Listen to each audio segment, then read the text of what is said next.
अस्सलाम वालेकुम। मेरा बेटा है वड्डा, 4 मेरियां बेटियां, मियाँ मेरा रेहड़ी लांदा है ते मेरा बेटा है बीमार है 2 महीनों तो। इनू टाइफाइड बुखार हो गया है, पट्ठे खिंचे गए ने, बोलिया भी नहीं जाता। डॉक्टर आंदे ने इहदियां रिपोर्टां करो। मैं बड़ी मुस्कीन हाँ, मैं खुद किराए ते रहनी हाँ, मेरा इलाज करने लई कोई नहीं ना रिपोर्टां दी। मेरी मदद करो, थोड़ी मेहरबानी। ਅਸੀਂ गरीब लोग हैं, इन्ने जोगे नहीं है, थोड़ी मेहरबानी को मदद कर दियो साडी। तबीयत नहीं ठीक है, 2 महीने होने बुखार चलता रहता, पट्ठे खिंचे गए, बोलिया नहीं जाता। सानू सिर्फ रब का आसरा है। मियाँ मेरे ने सिर्फ 400-500 रुपये बचता, और नहीं।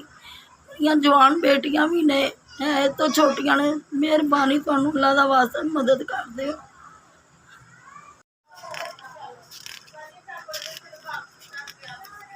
4000 बेटा मदद की अल्लाह उन्होंने जिंदगी तंदुरुस्ती दे, उन्होंने कमाई च इजाफा करे तो बहुता बहुता अल्लाह मियाँ दे उन्होंने। जिन्होंने लोगों ने 4000 दिता वे मदद की है, अल्लाह उन्होंने कमाई च इजाफा करे तो बहुता दे। मैं उन्होंने शुक्रगुजार हाँ। अल्लाह जिंदगी दे, तंदुरुस्ती दे, साढ़े गरीबों का जो ख्याल रखते हैं, अल्लाह उन्होंने बहुता दे। SVS जिन्होंने सानू 4000 पहुँचाया, मैं अपने बच्चे के टेस्ट करवा लाँगी।